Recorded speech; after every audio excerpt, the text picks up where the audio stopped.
Okay, welcome everyone, and thank you for being here for the last lecture of the spring series of Ottocentismi.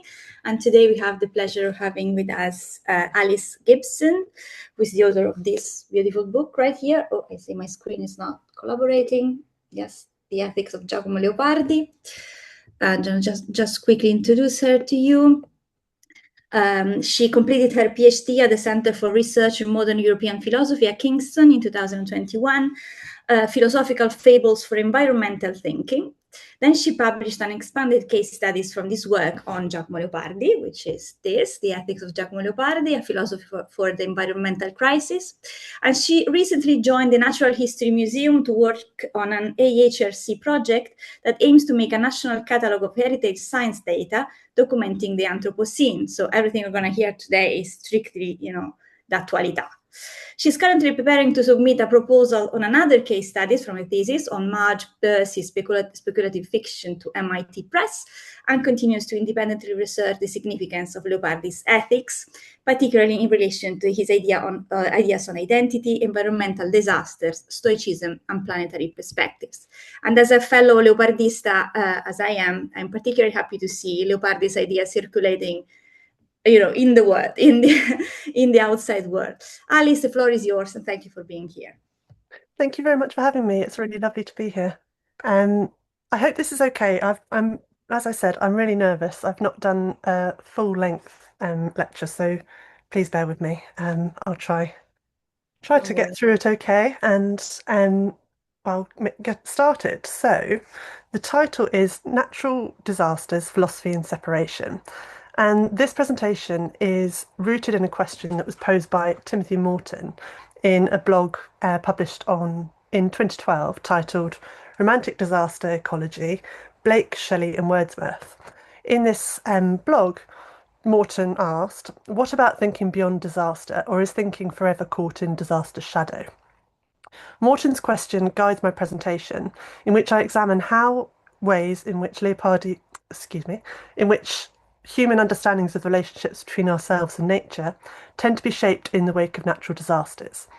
In the case of Leopardi, I'm using the 1755 Lisbon earthquake as an example of showing how responses to natural disasters can shape thinking that comes afterwards. So I'm going to provide a cursory overview of Leopardi's relationship to nature in his early work. And then following this cursory overview, I'm going to turn to consider new ways in which we might seek to cultivate and foster new ways of thinking which aren't rooted in separation between humans and nature. So, in this presentation, I put forward the case for viewing Leopardi as an untimeless philosopher whose work gives us the tools which need reworking, but which remain to revise our conception of the relationship between people and nature in the context of the Anthropocene. The guiding question of my current research is, how might our relationship with nature today be different and more aligned with the capacity to flourish had the writers who influenced Leopardi not interpreted the Lisbon earthquake of 1755 in the way that they did? I'm going to use the earthquake as an example, and I'm going to trace the way the relationship between humans and nature have been framed in Western civilization, particularly during periods of crisis. And I'm doing so looking at Leopardi. So to begin with, I want to introduce the notion of Leopardi's prescience and the role of nature within his early critique of modernity. In the Zibaldone, by the way, I'm very aware that I'm talking to Italians, so apologies for my pronunciation. It might be quite bad. But nonetheless, in his earlier way of relating to nature, Leopardi, in the Zibaldone, in a piece that he wrote in January 1820, highlighted the need to acknowledge the delicate balance of the ecosystem that we're at risk of disrupting. In an early note in his extensive philosophical notebook, he wrote, "It is no more possible for man to live cut off from nature, which we're constantly drawing further away from, than it is for a tree cut off at the root to bear flowers and fruit, dreams and vision, something to talk about again in 100 years. We do not yet have an example from the past of the progression of excessive civilization and an unrestrained violation of nature. But if we do not turn back, our descendants will leave this example to their descendants, if they have any. So here he was demonstrating his interest in ensuring the quality of life for future generations. He was highlighting his prescience. He was highlighting his concern with the the way that celebration of scientific progress at the time was coinciding with excess, particularly in relation to natural resources. And I think that this is an example of his prescience. And this is something coming back to today, uh, for more recent times. I think this prescience is really shining through. So this is a quote. I didn't realise the quotes would reveal themselves like this. It should just show instantly. This is a quote from Nathaniel Rich, who wrote in Losing Earth the um, the kind of what's at stake in not appreciating the extent to which we're divorced from nature. So, in the decade we could have stopped climate change, Rich wrote, and I think the language also sounds very much like Leopardi's writing, but I might be projecting. But he wrote, it's not yet widely understood, though it will be, that the politician who claims that climate change is uncertain betrays humanity in the same fashion as the politician who fabricates weapons of mass destruction in order to whip up support for a profiteering war. It's not yet widely understood, though it will be, that when a government relaxes regulations on coal-fired plants or erases scientific data from a federal website, it's guilty of more than merely bowing to corporate interests. It commits crimes against humanity. The rejection of reason, the molten core of denialism, opens the door to rejection of morality, for morality relies on a shared faith in reason. Actions to hasten carbon dioxide emissions are the ineluctable corollary of climate denialism. Once it becomes possible to disregard the welfare of future generations or those now vulnerable to flooding or drought or wildfire, once it becomes possible to abandon the constraints of human empathy, any monstrosity committed in the name of self-interest is permissible.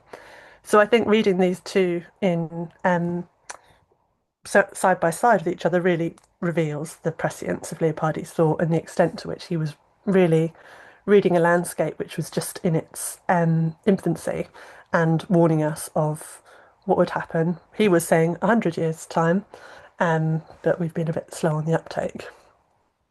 Lots of his ideas, in particular those relating with nature, were rooted in ancient thought. So this really struck me from Letters from a Stoic by Seneca, where it shows the celebration of trying to conform with nature and trying to manifest or create a society or cultivate a democracy in which citizenship is framed as making sure that we're relating well with nature.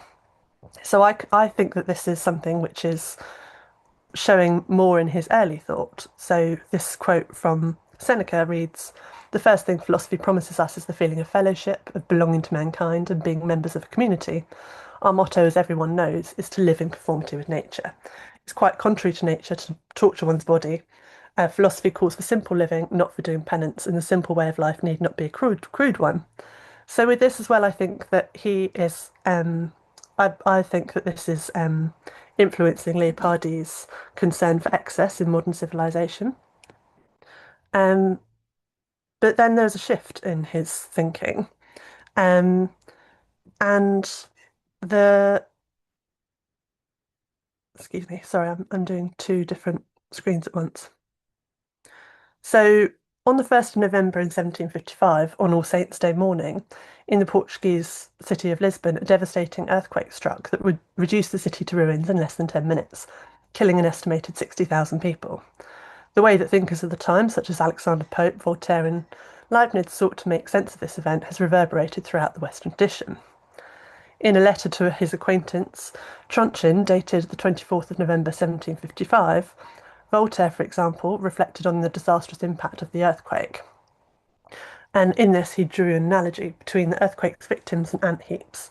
Here, I think we can see the language that Leopardi used being really informed by his reading of Voltaire. So, in the letter, Voltaire describes I'll read it again. This is indeed a cruel piece of natural philosophy. We shall find it difficult to discover how the laws of movement operate in such fearful disasters in the best of all possible worlds, where 100,000 ants, our neighbours, are crushed in a second on our ant heaps, half dying undoubtedly in inexpressible agonies beneath debris from which it was impossible to extricate them. Families all over Europe reduced to beggary, and the fortunes of 100 merchants, Swiss like yourself, swallowed up in the ruins of Lisbon. What a game of chance human life is. What will the preachers say, especially if the palace of the Inquisition is left standing? I flatter myself that those reverend fathers, the Inquisitors, will have been crushed like other people. That ought to teach man not to persecute man. For while a few sanctimonious humbugs are burning a few fanatics, the earth opens up and swallows up all alike. So this is um, really highlighting the fragility of human life, which really informed the change in Leopardi's thought alongside the death of Teresa, whose surname I've forgotten, and the person who was influenced Sylvia, who lived opposite him. Um, the the context, the way that Voltaire gives context to the persecution of other men, I think also really influenced Leopardi. And this is something that's come up in scholarship on Leopardi. So, for example, as Tim Pinero argued in his critique of Leopardi and the Freudian slip, he wrote, in a first movement, Leopardi's pessimism opposes a good nature to a corrupt civilization, and then in a second movement, it identifies nature as the enemy of man and founds a new morality on the solidarity of men in their struggle against it. And then extending this line of thought, Perry Anderson wrote in Spectrum, From Left to Right in the World of Ideas. He was also highlighting the extent to which the role of nature took a shift or changed in Leopardi's thought. So here he wrote, nature, to which so many 18th century thinkers had appealed as the beneficent force by which the tyranny of prejudice and artifice of custom stood judged, gradually changed shape in Leopardi's vision, becoming the malignant mother whose cruelties, illness, infirmity, senescence, death ultimately condemned all human beings to helpless misery. Excuse me. So, whilst his earlier view of nature was informed by Rousseau and he was idolizing nature as um, um, uh, a beneficent force, whilst that was the case in his earlier work, following on from his reading of Alexander Pope and Voltaire and others, his philosophy changed dramatically. And he was aware of this and alluded to this himself in the Zibaldone. In 1829, he wrote, my philosophy makes nature guilty of everything, and by exonerating humanity altogether, it redirects the hatred, or at least the complaint, to a higher principle, the true origin of the ills of living beings. And I think I've skipped over quite a lot here, I've just realised. In what I'm sort of trying to draw out is in the first part of his critique, Leopardi was very driven by the power of ridicule. So he was taking the idea of Lucian, that ridicule could be used as a good and satire, a good weapon for critiquing people and their behaviour in a way that sort of softens the blow when he's being really quite brutal. When he's critiquing our excess and our arrogance in the way of centering ourselves, um, which now we see as in the context of the Anthropocene. But before, when Leopardi was writing, he didn't have the language to be expressing this. Um, but nonetheless, when he talks about redirecting the complaint and the hatred, this earlier on in his work was very much directed towards people. And I think this really highlights the extent to which this he was trying to make sure that his philosophy achieved something. So he was trying to make it achieve responding to the critique of modernity that he outlined. And it seems to be that the way that he did this was he felt that he needed to lay blame somewhere, and then nature was who took the fall at the time. So Patrick Gray, who translated the operette Morale, also wrote about the same change that Anderson wrote about and Tim Pinero wrote about. And Cray wrote, early in his career, Leopardi believed in a beneficent nature, the purveyor of innocence, imagination, activity, fruitful illusions, etc., betrayed by man in favour of reason. This attitude changed in the course of writing the operette. And by the time he composed Iliander, nature, fate, the gods, and the immortals, and so on, are all ranged together as the implacable enemies of mankind. The next stage in Leopardi's thought, ultimately embodied in La Ginestra, was to call on human solidarity in the face of this monstrous alliance.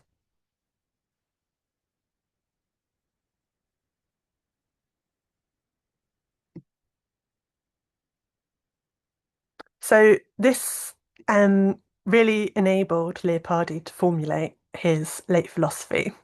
And this philosophy was imbued throughout one of his final pieces of writing, which was his philosophical poem written in 1836, when he stayed on the outskirts of Naples overlooking Mount Vesuvius, while seeking refuge from an outbreak of cholera, in which he brought together his final ideas regarding our relationship with nature.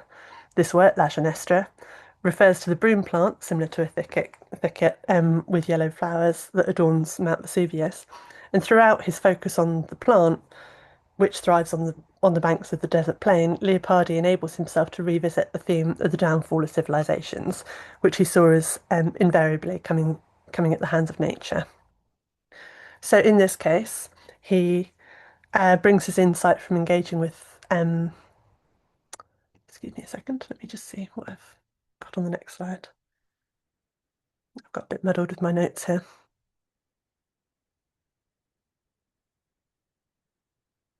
Excuse me. Sorry.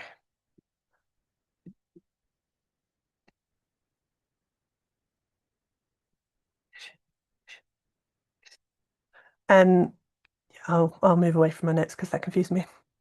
But in La Ginestra, he's got the solidarity stanza, where he's really bringing forward his kind of conclusion that the way that we can forge a path forward is to establish human solidarity in the face of the threat imposed by nature. So he talks about calling nature his enemy and human company needing to array against her. And then this really brings to the fore for me how he was influenced by Voltaire, him talking about the need to consider all men allies from the outset and embracing all of them with true love and contextualizing things in the context of our common struggle. So his conceptualizing nature as separate to us really enables him to formulate his late ethics of solidarity. But the problem here is that his ethics of solidarity is very limited to just humans, which is a shame given that his earlier critique of arguably anthropocentrism um, is really forward looking, and the fact that he even centres um, an example of nobility centres that on a plant rather than a human to begin with. He kind of reaches his own limit, and he can go further. He would have been able to go further had he not relinquished to this way of thinking. Um, this is another example of how he was using the same language as Voltaire. So he talks about a little apple falling from the tree. He talks about the instant emptying and burying of the sweetness of the multitude of ants. Again, he's taken the language from Voltaire. And he's arguing that nature has no more esteem or care for the seed of man than for the ant. So he gets really immersed in this idea. And even though it enables him to forge an ethics of solidarity, this ethics is really limited by just being directed to people. Um, so, in terms of what was wrong with it, while his earlier thinking in relation to nature was informed by Rousseau and appears to have been marked by his engagement with Stoicism, where thinkers like Seneca describe philosophy as learning to live in accordance with nature, Leopardi's critique of modernity involved um, commitment to ridiculing human philosophy, which was inspired by ancient satirists. His shift, yeah, so sorry. His movement away from nature did actually have its value, though, because it enabled him to formulate his ethics. So it enabled him to allow for greater human compassion, and it enabled his critique of human folly to lessen. And this, in effect, opened up the potential for how he could envision flourishing solidarity and community in his thinking. There's also his emphasis on courage and on being able to confront the problems in life as they are. So I think that's something that we can really draw to environmental thinking today. So when we're thinking of um, Nathaniel Rich talking in Losing Earth about how corporations and big companies and uh, big oil and people like that are counting on us, um, relinquishing to nihilism. Leopardi's focus on cultivating courage, I think, can really help to counterbalance that. And this really coincides with lots of current environmental thinkers, um, including Rebecca Solnit in particular. And Rebecca Solnit, I've not read it yet, but there's a couple of her books which I think are going to be really key. So she's got A Paradise Built in Hell, and then The Beginning Comes After the End. This is why I'm a bit nervous because I would have wanted to include them, but I didn't have the time to get involved in it. But she seems to be talking about the way in which we relate to our identities in the aftermath of disasters. And I think that revisiting people like her and how they examine how um, communities come together or fall apart in the aftermath of disasters can have a real impact in helping us to be empowered in light of creating the right relationship with between humans and nature. So this is, and I think it can be argued that in suggesting that we look at Leopardi in this way, that I'm going completely against Leopardi at the end. But I think that this is actually extending his method and the method that he employed. So he was a fan of Pignotti, who was using ancient fables um, to have examples from Aesop and other people to be of use to grown men, he talks about, of the current day. And here he talks about the need to recover a lot from ancient civilization. So I think that this is what we see when he's referring to to Stoics in his work. And so he talks about we need to recover from ancient civilization, by which I mean the Greeks and the Romans. Consider the many institutions which have very recently been revived, schools and the use of gymnasiums, bathing and similar practices. The tendency over these recent years, more than ever before, towards social improvement has brought about that, and continues to do so, the renewal of ancient practices, both physical, political, and moral, which had been abandoned and forgotten during barbarous times, from which we have not yet entirely emerged. The current progress of civilization is still a revival. It consists for the most part in recovering what has been lost. So what I'm trying to get at here is I think that it would be beneficial to recover Leopardi's earlier notion of how we should relate to nature as people. I think that's where he went wrong, and that is keeping us stuck in a loop, and it's a loop that we are at risk of repeatedly falling into as natural disasters become more and more common. In questions of cultural identity, Stuart Hall, the cultural theorist, talks about the need to re-signify the past. He writes, narratives of historical reconstruction may reject such myths as social transformation. Communal memory may seek its meaning through a sense of causality shared with psychoanalysis that negotiates the recurrence of the image of the past while keeping open the question of the future. The importance of such a retroaction lies in its ability to reinscribe the past, reactivate it, relocate it, and re-signify it. More significant, it commits our understanding of the past and our reinterpretation of the future to an ethics of survival that allows us to work through the present. And so I think what our task seems to be today is to reactivate Leopardi's earlier understanding of nature as something which we ought to try and align ourselves with rather than be in conflict with. And I think that it's quite pertinent here that this is couched in the language of an ethics of survival, which is what it seems to be at stake in getting this right. And I've always been struck by this quote by Tagore, who has influenced Vandana Shiva, whose work I think um, is really useful to read. Um, I think it's really useful to read Leopardi through the lens of Shiva, and Shiva talks about being influenced by Tagore, who wrote again about the excess of living, and suggesting the way that what we value and what we see as beneficial in life is a bit warped. So again, this is why I think reading Leopardi is useful because he's focusing on what we should frame as nobility in La Ginestra. So Tagore writes about the temptation of an inordinately high level of living, which was once confined only to the small section of the community, becoming widespread. And the blindness is sure to prove fatal to the civilization, which puts no restraint upon the emulation of self indulgence. So there's a common thread that's running through critiquing this celebration of over indulgence and lack of reverence for our resources.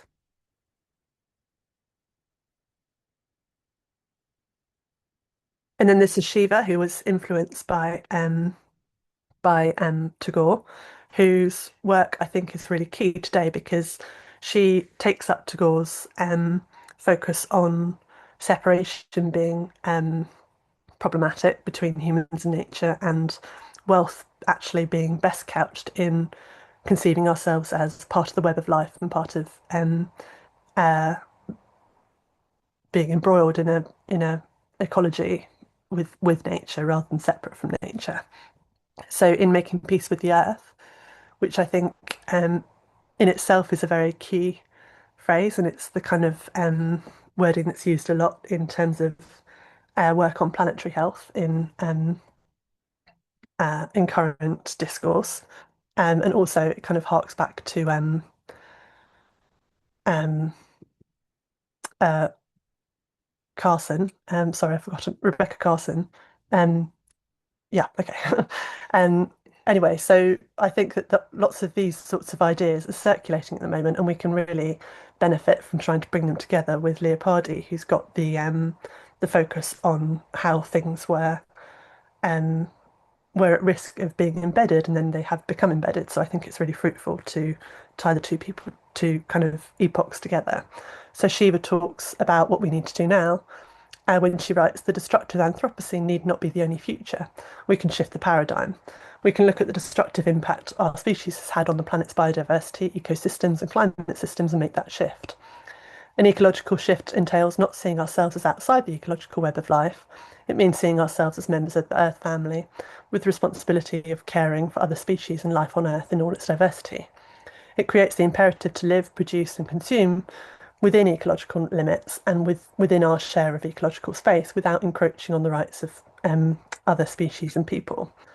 Um, so I think there's some themes that are coming through from um, Leopardi's earlier thought, which people today are really extending in terms of they're extending it to the web of life more broadly than just humans.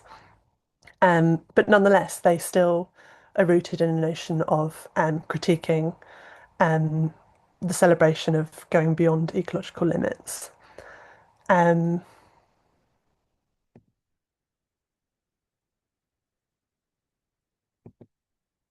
so now I've just got a couple more quotes, which are less Leopardi involved, but more people who I think we can read in tandem with Leopardi productively today. So another one from Shiva talking in oneness and the 1%.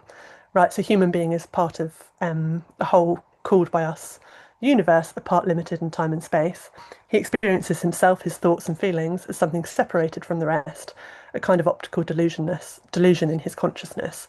This delusion is a kind of prison for us, restricting us to our personal desires and to affection for a few people nearest to us. Our task must be to free ourselves from this prison by widening our circle of compassion to embrace all living creatures and the whole of nature in its beauty.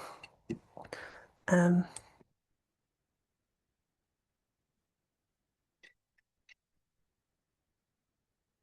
Moments, right?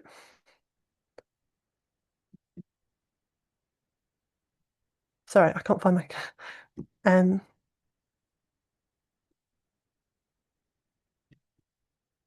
yeah, so I mean, to conclude, I wanted to suggest, let me just go up from this one, that following Shiva's invitation to beckon in this new paradigm, in order to overcome the poverty of separation and extend the unity of an ethics of solidarity that originally underpinned Leopardi's work, is a useful means of fostering new relationships amongst people and nature in response to the destructive Anthropocene. My intention has been to shine a light on some of the opportunities and resources that support a project of thinking in a way in which overcomes this binary opposition between humans and nature that Western philosophy has capitulated to in the wake of environmental disasters. I've tried to show that the embedded quality of the opposition to nature that we have to reckon with today, in order to demonstrate the depth of this, inherited a faulty value system that we're now tasked with overriding.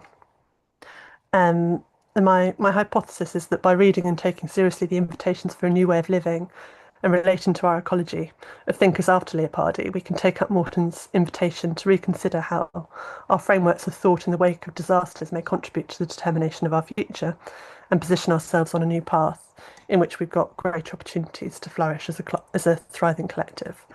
And I'll finish there. Thank you. Thank you, Thank Alice. you. Thank you very much. I mean, if the you didn't have to convince us of the relevance of Leopardis today, but still you did, and I'm pretty sure that there's going to be a very productive discussion right now. I wanted to ask, just to start. I remember like thinking that the experience of COVID kind of changed my thoughts about La Ginestra as well, as if the whole idea of considering nature as an enemy had kind of shown its limits in a way, but by the pandemic, because the pandemic called for what you called widening our circle of compassion, and caring for those who are distant, and going beyond the numbers of dead people that we had to, process every single day. I'm glad that we are, you are structuring a conversation that starts from Leopardi and brings in so much of contemporary problems and views and um, urgent questions, because sometimes we tend to do it like in the solitude of our studies, and instead it's a good thing that you're working so hard to make a conversation happen. Can I ask? I mean, if to what extent work? I mean, you work through the pandemic. How did it? How did it influence your work and your thoughts on Leopardi? There was a It's really interesting to hear your views on it because I thought you were going to go in a different way. I thought you were going to take a different route. So it's always interesting to hear. There was a I got really into Jacqueline Rose, who I think is really good in terms of um she wrote an article in the London Review of Books.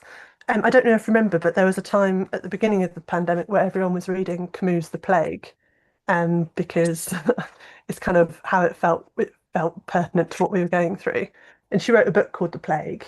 But in this article that was in London Review of Books that really struck me, she wrote about um, Freud talking about the kind of protective measures that we take in our psyche to protect ourselves when we're at risk of being overwhelmed, that we might not necessarily know we're being confronted with. And so I kind of saw that as a way to make sense of how we are in relation to the environmental crisis. Like maybe it's that we're not responding to it with the urgency that we need to because it's too big a challenge for us to face. So I guess that's how it that's how it directed my thought, as well as it shows the extent to which nature doesn't care about borders and lots of these things are constructed artificially by us. So, um, yeah, that just struck me. I haven't really come to a conclusion with that. But another thing that struck me as well was the fact that Leopardi was writing La Ginestra when he was trying to escape. I can't remember what it was, cholera at the time as well. So I was curious the extent to which that influenced him, um, and the extent to which maybe Mount Vesuvius was in his mind a kind of representation of that as well, or how much it was a representation of that. Um, yeah, so that's the way it influenced. Yeah, I think that's my answer. Thank you, Alice. Are there any questions from the floor? Could I ask, I'm sorry, it's not a question, but to eliminate the share of the screen at this point, Yes. if possible? Thank you. Great. Thank you. Hmm. If there are no other people asking questions, I do have a question. I have a couple, but I'll just go with the first one. And one has to do, I found it very, very interesting the way that you relate Leopardi's philosophical thoughts, and in particular the relationship with nature with today's ecological crisis we're going through.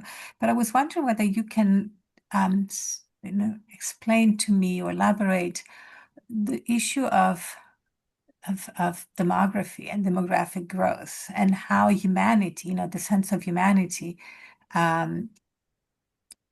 that Leopardi, the notion of humanity that Leopardi experienced, but then obviously is very different than what we have today, numerically speaking, of course. But the sense of catastrophe was already there. And I'm thinking about Malthus and others. So have you looked at all at this, and how demography really also, and demographic growth really influence the way that we understand the relationship within nature and the human beings? I've always been quite aware of that when I refer to the Tagore quote, because I know in the I think it was one of like the IPCC reports, where they were first highlighting the extent to which we're in an environmental crisis. They were criticised for talking about population growth, and I think that there's issues in relation to that in terms of which I've not really felt very comfortable exploring, I think. But I think the um, it's just something that I'm mindful of when I'm thinking in that side of things. Um, but something that came to mind, he was writing in a very local space in a very small environment. I couldn't fit it in. It's really hard to choose what things to focus on in this format. So one of the things that I excluded was his, but which I guess I was alluding to, and I was talking about his influence from Stoicism, which I think is really important at the moment, is his kind of notion of our size in relation to the cosmos, and the way he refers to us as being, it was slightly alluded to when he talks about us being ants and things, but Seneca was writing about Rome just being tiny and like a pinprick on the top of a needle when you look at us in relation to the universe. So I think even though he was writing in a small environment, he was engaged a lot through his readings with other people within Europe and what was going on intellectually. But I think his so I feel a sense of he was, and I always worry a little bit that I'm idolizing him too much, but I do think that he was kind of aware of that to a degree. Does that answer your question at all, really? Yeah, and there is nothing wrong in idolizing Leopardi as far as I'm I concerned. need to be a bit careful though. Yeah. Yeah, thank you. Thanks.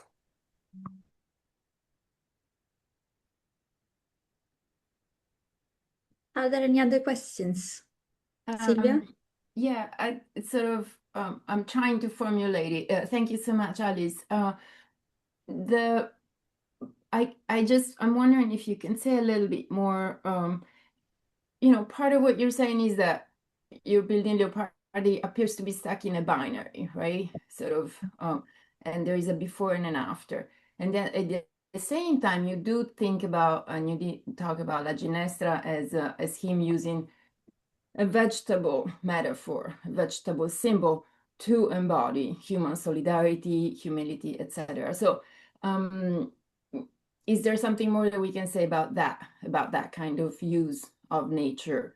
I'm sure that it has been commented on before, or that you have some other thought about. Is it just exploitative, or how can we maybe do away with the binary in an example like that one, which is such a powerful moment in his thought?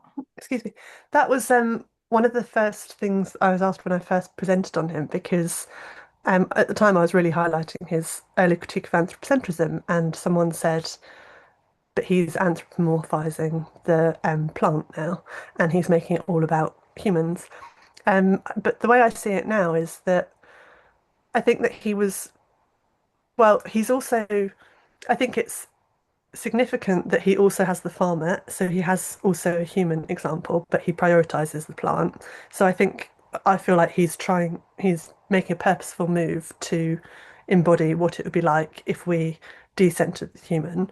And this is why I think that part of what I'm trying to get at is I think that this is extending him in a way that isn't necessarily going against him. It might have been it doesn't matter too much, because what matters is how useful he is today and his thinking is today.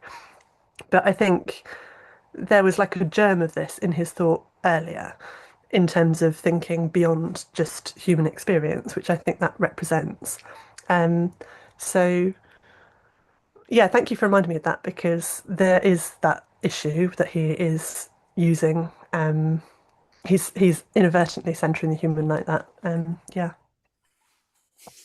Thank you. Or maybe not. I'm wondering if we can keep thinking about, right, that kind of use of the animal world in narrative, in poetic ways that might go beyond the binary between human and nature. So I don't know. It's just really a sort of I think it's good. trying to think beyond it.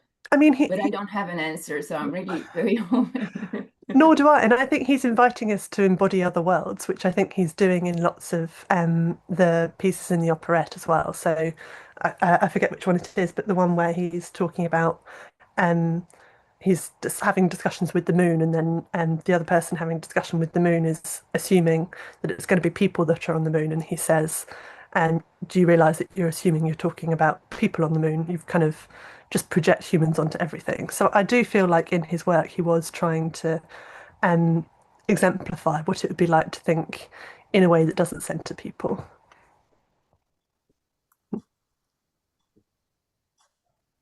Anne?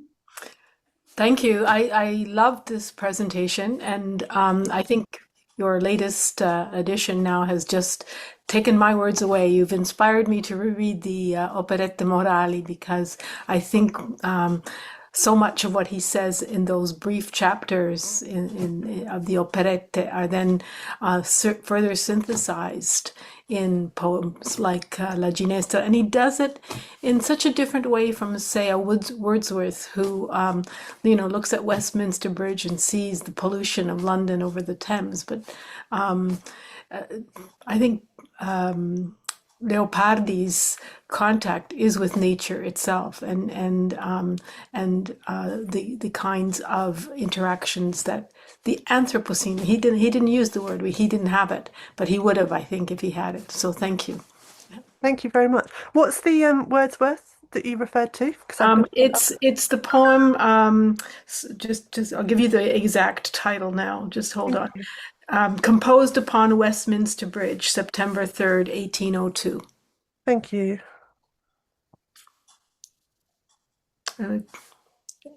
It's a sonnet. Lovely. I mean, I think this is, I guess I do think that he kind of went off the kind of track that he was originally on at one point. And I think it's because of the way that he was talking in other pieces. Obviously, I can only focus on a couple because I was trying to draw out some examples. Um, but the way that he relates to animals as well, I'm really fascinated by. Like the one in Praise of Birds, I've just really struggled to get my head around, but that's what I'm going to reread next because I think he's, again, showing us other ways of being and other ways of relating to our vitality as well, which it feels in that he is suggesting birds are better at doing.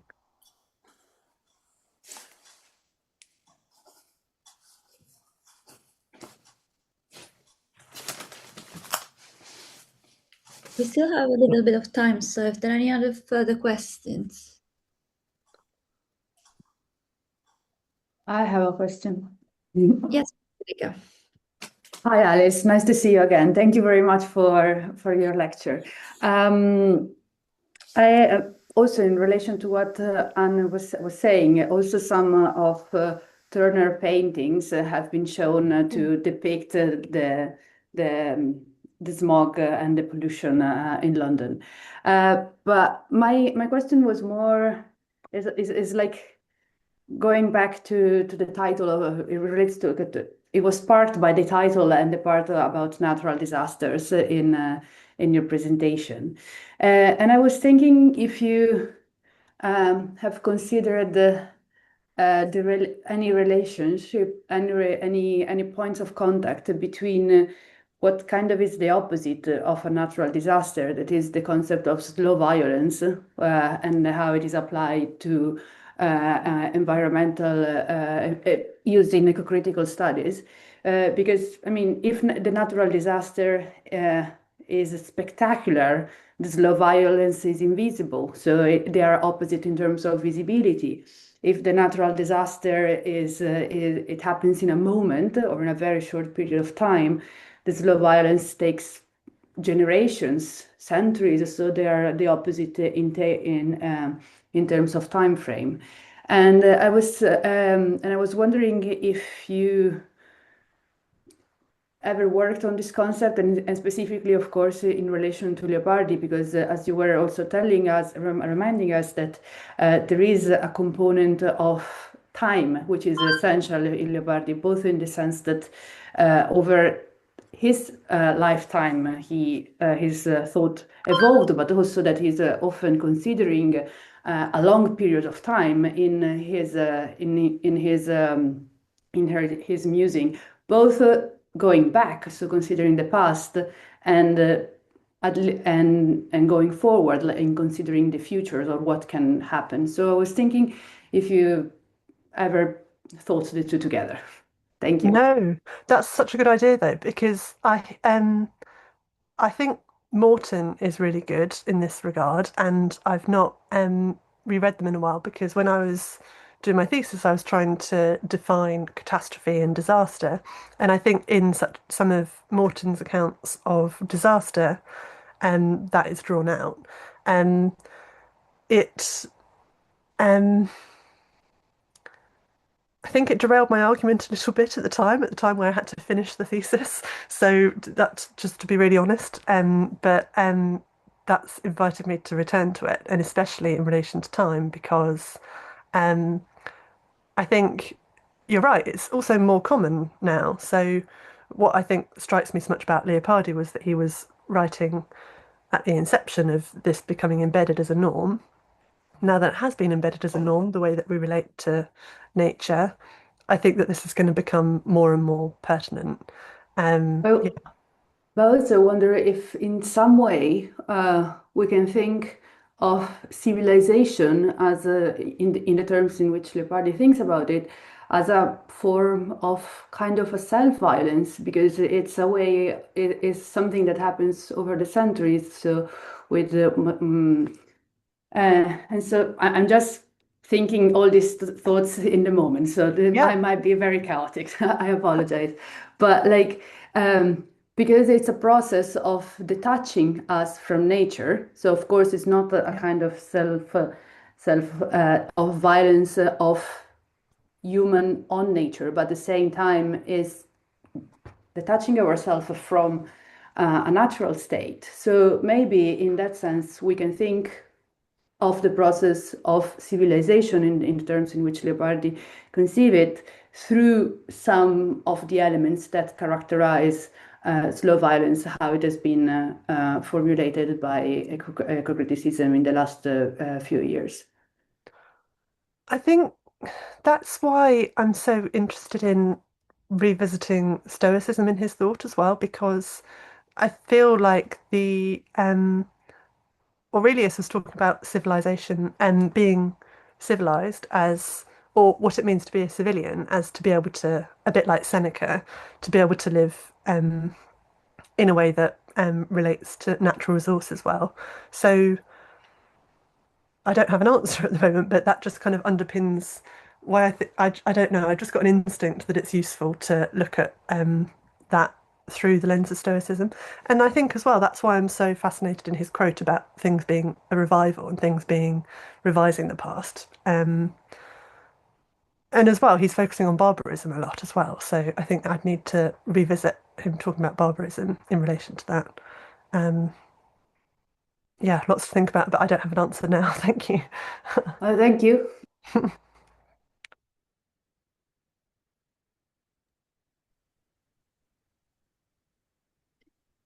If there are no urgent questions, may I ask Alice, where did you start? I mean, where does the project come from? I mean, you come from philosophical studies, and I'm curious about, I mean, as you know, Leopardi is not canonical outside of Italy. And so I'm curious about how the encounter happened and in which kind of cultural, in which module, I don't know, which kind of cultural environment you met him. Yes, so I'm interested in the relationship between literature and philosophy. So I was interested in the Frankfurt School in particular and Adorno talking about jazz and talking about literature. And then I was also parallel to that really interested in the relationship between humans and animals, which I think has kind of informed my interest in the relationship between humans and nature. So through that lens, I was looking at comparing Agamben and Adorno writing on Kafka as an example of literature that can help you escape kind of very rigid, critical, that kind of cultural, um, well, like, sorry, it's a while back that I've read it now, but the cultural industry. So how Kafka can help create an escape. And my supervisor had just written a book on Kafka at the time, and then he finished the book, and I think was over Kafka and suggested that so he introduced me to Leopardi.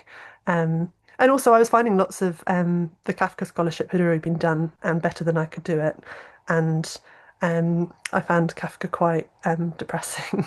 Whereas Leopardi, I do think he has a bit of hope in him, which he doesn't really get given credit for. And I'm always interested in that. Like in Nietzsche, there was a book that I really liked talking about him as an affirmative thinker. And I think there's a similar kind of draw in Leopardi's work. So when I was introduced to him, I just really liked him straight away. So it's a bit of a random, but I'm pleased I did stumble across him. Yeah, I mean, you started from the poems, the tales, the Zibaldone. I mean, what was the catch? La Ginestra. So it was also this book had just come out. Um, Flower of the Desert by Negri. Oh, So that was kind of like one of the first ones that sorry, it's pale so you can hardly see it. But that was because he wrote like a trilogy when he was in prison. And this is the one that didn't really get much credit. And so it was just the timing was really good in terms of that I had access to that because I don't speak Italian, so I could read that as a way in.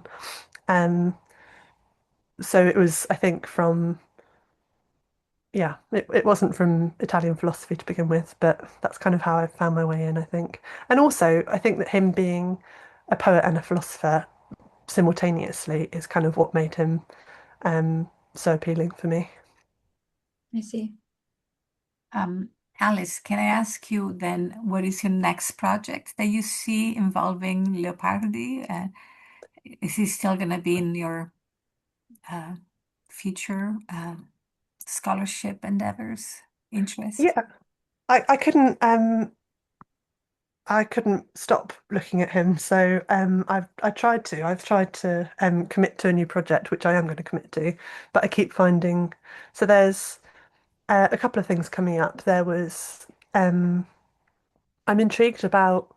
I'm trying to write up a presentation that I gave in Texas last year about his, I guess, kind of aesthetic theory and the extent to which it's using Jermaine Distille, because I think that that really helps to bring out a woman who's not seen as much, but who's had a big influence. So there's that which I'm focusing on. And then in July, I think there's a presentation or there's a conference happening in Berlin as well, which I'm hoping on focusing more on the kind of Stoic. And I mean, it kind of speaks to your question earlier in terms of demography and that sort of side of things. So there's that coming up in Berlin.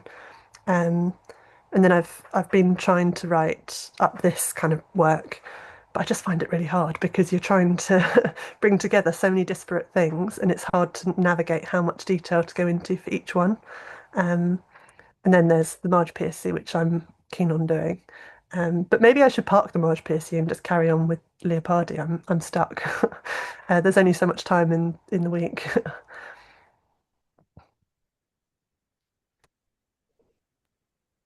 Alice, I'll see you in Berlin. Oh, fab! I was hoping. Great. It's going to be brilliant. Is there any further questions for Alice? Oh, Anne, I see that you've put the resource in the chat, so thank you very much.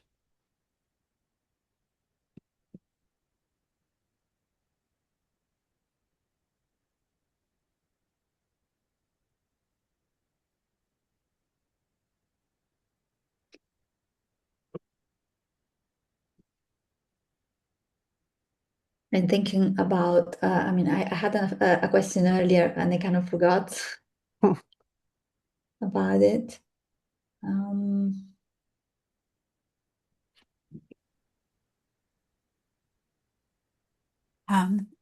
I go ahead with another Yes, question? please. Then while you think of yours, Martina? Yes, sure. Which I haven't really completely formulated in my mind, but I was, Alice, I was struck in one of your quotes. I can't remember, but one of the first quotes that you shared, there was a sentence about the immorality of those who don't believe in the faith of reason. And, you know, given the parallel that you made, well, given the perspective you proposed, Leopardi reading the present through the ancients and us reading the present through Leopardi, a question that comes to mind, which is a very large question, though I don't expect you to really, but I think to me it's quite important the way that reason, the role that reason plays in the present and see how little reason there is today, especially when you're dealing with believe it or not believing in the ecological crisis and so on. But I'm still uncomfortable about the idea of immorality when it's applied to something that is presented as faith. So there's a lot packed in that sentence. And obviously, I mean, we know that there was a complicated relationship between Leopardi and the Enlightenment. There's still a complicated relationship today between the present and the Enlightenment. I'm one of those, I think, one of few people left that still believe in the values of the Enlightenment. But it's so I find it's so interesting to look at that reason and faith today through Leopardi. And I was wondering whether you tackle any of that in your book, which I'm definitely going to read very soon, but the the ethical aspect of it. Um, I mean, yeah, you said, what can Leopardi tell us today? So what can Leopardi tell us today about the relationship with reason? I mean, I guess that's the bottom line of my question. And I'm going to mute myself. I think that it's hard talking about my book because it was a while ago that I wrote it now, so I've got to try and remember some of the points. But I think what's coming to mind is him talking about barbarism again, because I think he's kind of trying to show the veneer of us seeing ourselves as modern, when really what's behind it, a lot of it is that it is a veneer. So I think where I'd start um, is where he's talking about barbarism in that. But I think um, I guess this is why I'm quite interested in the split and this notion of like separation and divorce and alienation, because I think one of the ways in which we've gone wrong is that we've kind of taken reason to be, I guess, after the Enlightenment, to be very science focused and then veering towards extractive. And then the issues with Bacon and and this is again why I'm really fascinated by Shiva. Um, she she talks a lot about the sexism that's imbued in lots of the kind of instrumental thinking of the time. I guess I sort of see him celebrating or calling for a need of vitality a bit more as his trying to counteract that. Um, I'm not sure if I'm answering your question, but I think that there's an aspect of it that you can see in the way that he's talking about the relationship um, between the kind of the body and the mind, like the world of both. It kind of feels to me like he's trying to unite them a bit more. Not sure if that goes towards answering. It's a very complicated question. Of course, I cannot imagine summarize in 2 seconds, but yeah, thank you. I think it's an important one to think about, and that even the notion of barbarism. I question myself also whether there is an elite today as well, whether there is an elitist, approach to that and dismissing. I don't know, but it's not here. So, but thank you. Yes, Thank you. If I can jump in about barbarism, I think, I mean, in Leopardi, as in Vico, I think there are two different kinds of barbarism. One which is okay, which is the original, what is also called primitivo, while barbarism is one of the effects of civilization and of of an excess of reasoning. So it's kind of like there is a barbarism of the Anthropocene and a barbarism of the world of the origins, which is a distinction that is definitely helpful. Vico speaks of the barbarism of reflection, that's an actual phrase, which happens when the abstractness and the subtlety of reasoning becomes excessive and turns into malice, and language from refined becomes convoluted, lacks clarity, and tends towards treason, basically, trying to take advantage of the others. So it's something that works sociologically, anthropologically, and also in relationship with nature as well. Which is probably where we are now. I mean, given that extractivism is at its highest point,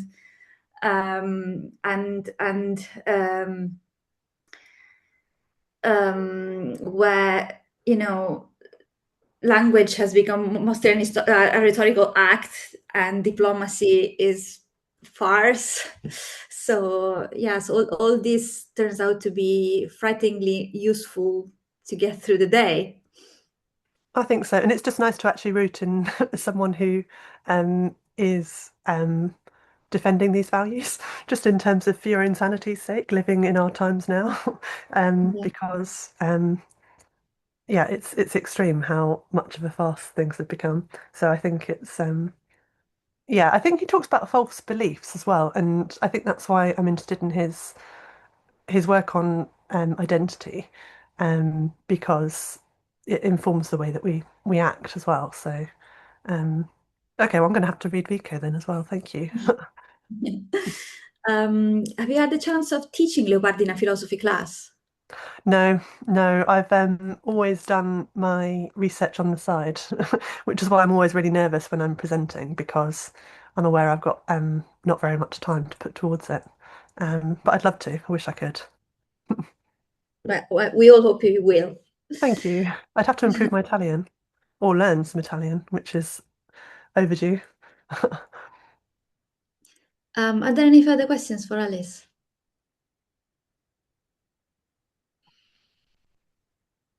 If not, I think maybe we can close. It's almost, our usual time, and your lecture was relatively short, Alice. So thank you for being here today, and also good luck for your future projects.